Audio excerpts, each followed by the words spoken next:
నమస్తే సకలు. ఈరోజు కథ పేరు పిల్లని తెచ్చిన ధనరాశి. సీనయ్య అనే ఆయనకు శంకరయ్య అనే కొడుకు ఉండేవాడు. సీనయ్యకు తన కొడుకు ఎందుకు కొరగానివాడని నమ్మకం. అందుచేత ఆయన ప్రతి దానికి వాడిని శాసిస్తూ కోప్పడుతూ వాడికి సొంత ఆలోచన అనేది సాధ్యం కాకుండా చేశాడు. తండ్రిదే శాసనంగా పెరిగిన శంకరయ్య శుద్ధ వెర్రి వెంగళప్పగా తయారయ్యాడు. పెరుగుతున్న కొద్దీ వాడి బుర్ర పూర్తిగా చెడింది.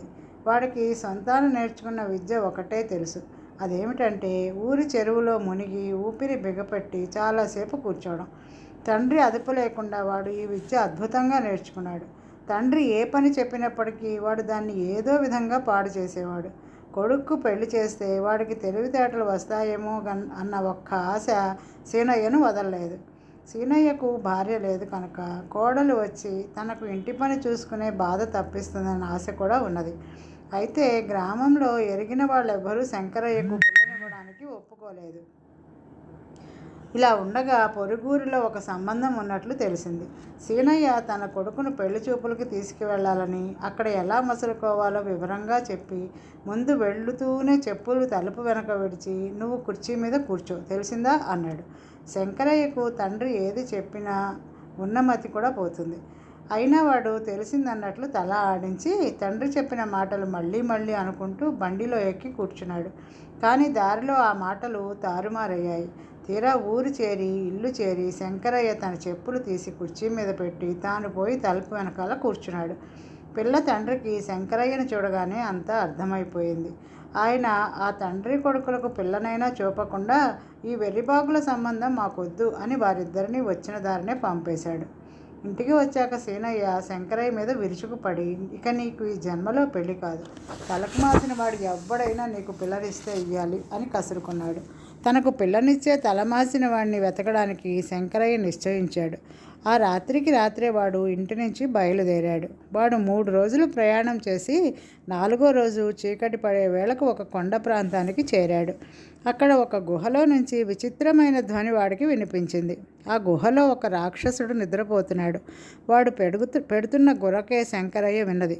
శంకరయ్య లోపలికి వెళ్ళి రాక్షసుడిని చూసి వాడి జుట్టు మట్టి కొట్టుకుని మాసినట్లుండడం గమనించాడు. నాకు పిల్లనిచ్చే తలమాసిన వాడు నేను వస్తున్నానని తెలిసి భయపడి ఇక్కడ దాక్కున్నాడనమాట అనుకుని శంకరయ్య ఆ రాక్షసుడిని జుట్టు పట్టుకుని ఊపాడు. రాక్షసుడు పెద్దగా ఆవలిస్తూ లేచి "ఎవడ్రా నన్ను లేపింది" అని కోపంగా గర్జించాడు. "పిల్లనివ్వకుండా ఎటుపోతావురా తలమాసిన వెధవ, వెంటనే కట్నంతో సహా నాకు పిల్లనిచ్చి పెళ్లి చేయి" అంటూ శంకరయ్య రాక్షసుడి చెవి మెలిపెట్టాడు. రాక్షసుడికి పట్టరాని కోపం వచ్చింది. వాడు ఆ కోపంలో శంకరయ్యను విరుచుకు తినేవాడే. కానీ ఈలోగా గుహలోపల ఉన్న రాక్షసుడి పెళ్ళాము శంకరయ్య అన్న మాటలు విని యువతలికి వచ్చింది. ఎందుకంటే దానికి ఒక కూతురు ఉన్నది. ఆ పిల్లది చాలా స్థూలకాయం. ఎంత ప్రయత్నించినా దానికి ఈనాటి వరకు సంబంధం కుదరలేదు. అందుచేత రాక్షసి యువతలికి వస్తూనే "ఏం రాక్షసుడివయ్యా నువ్వు? అల్లుడు వస్తే ఒక మర్యాద మంచి లేదు" అంటూ తన మొగుడు మీద విరుచుకుపడింది. ఇంతకు పిల్ల ఏది అంటూ శంకరయ్య చుట్టూ చూశాడు. ఇప్పుడే విహారానికి వెళ్ళింది, ఇంకో జాము కానీ రాదు. అలసి వచ్చావో కునుకు తీ అన్నది రాక్షసి. శంకరయ్య రాక్షసి పెట్టిన పళ్ళు తిని పాలు తాగి లోపలి గుహలో జంతువుల చర్మాల మీద శయనించాడు. శంకరయ్య పుష్టి అయినవాడు. వాడిని తినాలని రాక్షసుడికి కోరికగా ఉన్నది. కానీ రాక్షసి శంకరయ్య పడుకున్న గుహకు అడ్డంగా కూర్చుంది. రాక్షసి కూతురు అర్ధరాత్రి వచ్చింది. అది చేసిన హడావిడికి శంకరయ్య మేలుకొని తల్లి కూతుళ్ళ సంభాషణ విన్నాడు. "ఇన్నాళ్లకు మొగుడు నిన్ను వెతుక్కుంటూ వచ్చాడే" అన్నది తల్లి రాక్షసి.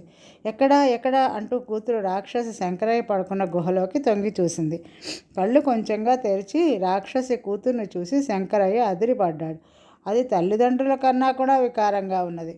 శంకరయ్యను చూసి రాక్షసి కూతురు "వెన్నపూసలా ఉన్నాడు" అన్నది. "వాడిని విరుచుకు తింటావా ఆ పని మాత్రం చేయకు. వీడు తప్పితే నీకు మరొక మొగుడు దొరికే అవకాశమే లేదు" అని తల్లి రాక్షసి కూతుర్ని హెచ్చరించింది. "నా మాట సరే, అయ్య మాట ఏమిటి? మనిషి దొరికితే తినకుండా వదలడు కదా" అన్నది కూతురు. "అందుకే నేను బయటికి పోకుండా కాపలా కూర్చున్నాను. నేను కాసేపు అలా తిరిగి వస్తా, నువ్వు కాపలా కూర్చో" అని తల్లి రాక్షసి బయటికి వెళ్ళిపోయింది. రాక్షసి కూతురికి శంకరయ్యను చూస్తున్న కొద్దీ తినాలన్న కోరిక పెరగసాగింది. గుహలోనే తినేస్తే తల్లి తనను బతకనివ్వదు. అందుకని రాక్షసి కూతురు శంకరయ్యను నిద్రలేపి పెళ్లి ఏర్పాట్లన్నీ అయ్యాయి, పద పోదాం అన్నది. అంతా వింటున్న శంకరయ్యకు దాని దొంగ ఎత్తు అర్థమైంది. ముందు కట్నం డబ్బు అక్కడ పెడితేనే పెళ్ళి అన్నాడు వాడు. రాక్షసి కూతురు లోపలికి వెళ్ళి ఒక తోలు సంచి నిండా రత్నాలు బంగారము తెచ్చి శంకరయ్య చేతికిచ్చి పదవన్నది. శంకరయ్య సంచి మూతి కట్టి చంకన పెట్టుకుని రాక్షసి కూతురు వెనకే బయలుదేరాడు. గుహ దాటి యువతలకి రాగానే వాడు రాక్షసి కూతురుతో స్నానం చేయకుండా పెళ్ళేమిటి, ముందు స్నానం చేయాలి అన్నాడు. రాక్షసి కూతురు వాడిని కోనేరు దగ్గరికి తీసుకుపోయింది. వాడు సంచితో సహా కోనేరులోకి దూకి అడుగున కూర్చున్నాడు. రాక్షసి ఎంతసేపు చూసినా వాడు మళ్ళీ పైకి రాలేదు. దానికేమో నీరంటే చచ్చే భయం. వాడు మర్నాడు చచ్చి పైకి తేలుతాడని, అప్పుడు తాను వచ్చి వాడిని పీక్కు తినవచ్చని అనుకుని అది తమ గుహకు తిరిగి వెళ్ళింది. తర్వాత శంకరయ్య తల నీటిపైకి పెట్టి రాక్షసి కూతురు పోయిందని తెలుసుకొని సంచితో సహా ఇంటికి తిరిగి వచ్చాడు. డబ్బుతో తిరిగి వచ్చిన శంకరయ్యకు మంచి సంబంధం దొరికింది. తన అదుపు లేకపోతే తన కొడుకు వెర్రివెంగళప్ప కాడని సీనయ్య అప్పటికి గ్రహించాడు. ఆ తర్వాత శంకరయ్య తాను యోగ్యుడేనని రుజువు చేసుకోవడానికి ఎంతో కాలం పట్టలేదు. మరొక కథ, తాయెత్తు మహిమ. ఒకనాటి ఉదయం నగరంలోకి ఒక అతి స్థూలకాయుడు ప్రవేశించాడు. అంతటి ఒడ్డు పొడుగు ఏ మానవ మాత్రుడికి ఉండదు. ఈ స్థూలకాయుడు ఒంటి నిండా నల్లని బట్ట కప్పుకొని ఉన్నాడు. వాడి లావుపాటి జబ్బకు ఒక తాయెత్తు కట్టి ఉన్నది. వాడిని చూసి పిల్లలు దడుచుకుని పారిపోయారు. ఆడవాళ్ళు ఇళ్ళు తలుపులు మూసుకున్నారు. వాడు అతి కష్టం మీద తన స్థూల శరీరాన్ని ముందుకు నడిపిస్తూ తాయెత్తు మహిమ తెలుసుకోవాలంటే త్వరగా రండి అని అరుస్తున్నాడు. కానీ వాడు మాయగాడేమోనని భయపడి ఎవరూ వాడిని సమీపించలేదు. అయితే ఆ ప్రాంతంలో ఏకాగ్గా నివసిస్తున్న మరిడయ్య అనేవాడు తాయెత్తు మహిమ తెలుసుకోవాలని కుతూహలం పుట్టి స్థూలకాయుడితో, అబ్బి తాయెత్తు మహిమ ఏమిటో నాకు చూపించు అన్నాడు. స్థూలకాయుడు మరిడయ్య కేసి యగాదిగా చూసి, నా వెంటరా అంటూ మరిడయ్యను ఊరి బయటకు తీసుకుపోయి మర్రి చెట్టు కింద ఆగి తన జబ్బకి కట్టు ఉన్న తాయెత్తు విప్పాడు. అంత పెద్ద జబ్బకు సరిపోయే తాయెత్తు మామూలు మనిషి జబ్బకు సరిపోయేదానిలాగా చిన్నదైపోయింది. అప్పుడే ఏం చూసావు, నేను దీన్ని నీ జబ్బకు కట్టి వెళ్ళిపోతాను. నీకు నేను కనపడకుండా పోయాక కానీ దీని మహిమ నీకు తెలియదు. నువ్వు దీన్ని వదిలించుకోవాలంటే మరెవడి జబ్బకైనా కట్టాలి, కానీ మరో మార్గం లేదు అంటూ ఆ స్థూలకాయుడు మరిడయ్య ఏదో అడగపోతే కూడా వినిపించుకోకుండా తాయెత్తు మరిడయ్య జబ్బకు కట్టి గబగబా నడుచుకుంటూ వెళ్ళిపోయాడు. వాడు వెళ్ళిన వైపే చూస్తూ ఉండిన మరిడయ్య తన జబ్బకు కట్టి ఉన్న తాయెత్తును చూసి అదిరిపడ్డాడు. తర్వాత తన శరీరం అంతా కలయి చూసుకుంటే వాడికి మూర్ఛ వచ్చినట్లయింది. మరిడయ్య అతి స్థూలకాయుడుగా అయిపోయాడు. మరిడయ్య నెత్తి నోరు బాదుకుంటూ ఆ మనిషి వెళ్ళిన వైపు ఆయాసపడుతూ పరిగెట్టాడు. వీధి మలుపు తిరిగేసరికి ఒక సన్నని మనిషి నల్ల బట్ట కప్పుకొని పోతూ కనిపించాడు. మరిడయ్యకు తాయెత్తు మహిమ తెలిసింది. తాయెత్తును వదిలించుకోవాలంటే స్థూలకాయం పోయి మామూలు మనిషి కావచ్చు. తన ఇంటికేసి తిరిగి వచ్చిన మరిడయ్యను చూసి ఎరిగిన వాళ్ళు నిర్ఘాంతపోయి, ఇందులో ఏదో మోసం ఉందని మేము ముందే అనుకున్నాం.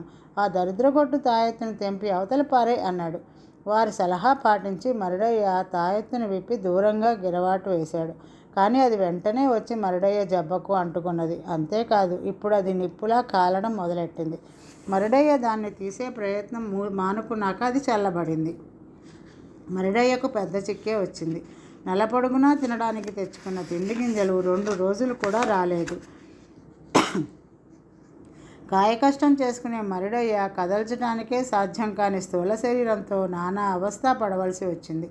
ఒక్క తిండికే తనకున్నదంతా అమ్ముకుని మరిడయ్య తనకిక చావు తప్ప శరణ్యం లేదనుకుని ఊరి బయట ఉన్న మర్రి చెట్టు కిందకి చేరి చావు కోసం ఎదురు చూడసాగాడు.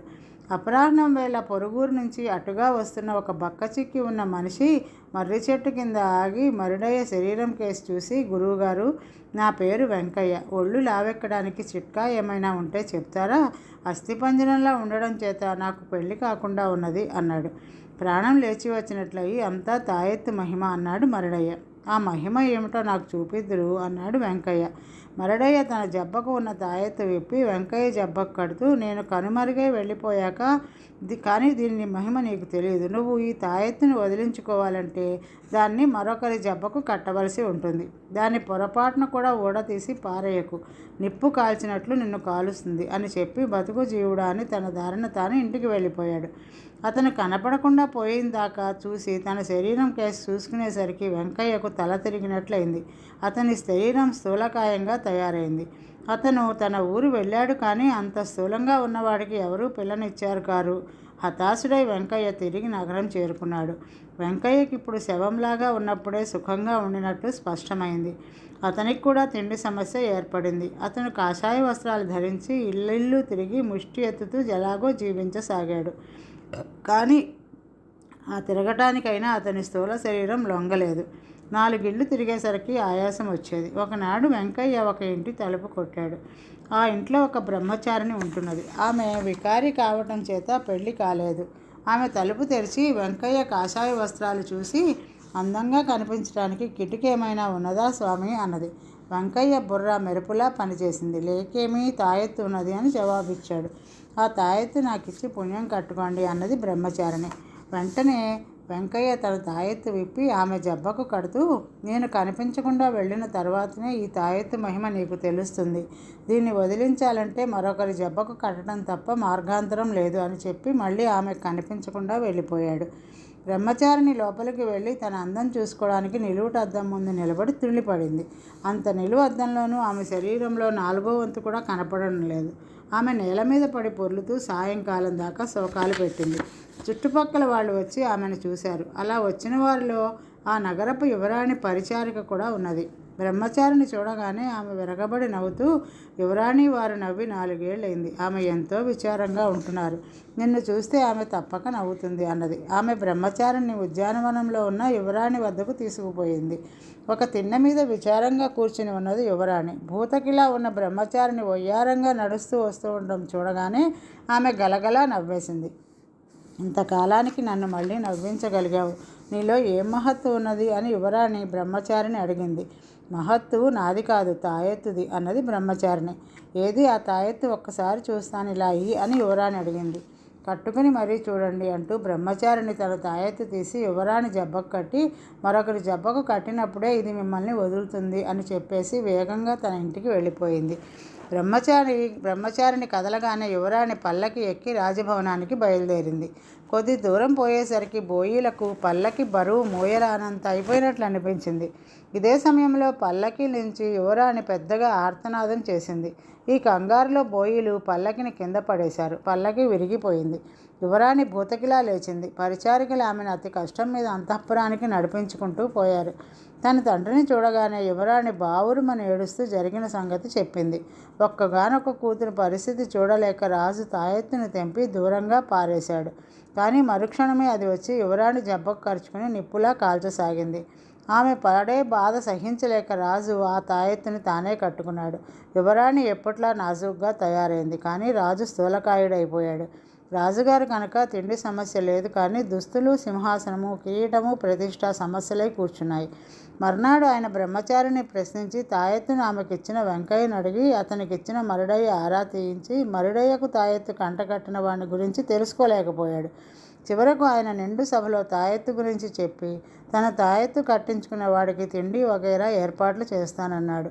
అప్పుడు ఒక మనిషి తాయెత్తు కట్టించుకునేందుకు వచ్చాడు. వాడే మరుడయ్యకు తాయెత్తు అందగట్టినవాడు. వాడు మళ్ళీ స్థూల శరీరం తెచ్చుకుని హాయిగా రాజమందిరంలో తింటూ యువరాణిని వినోదపరుస్తూ జీవించాడు.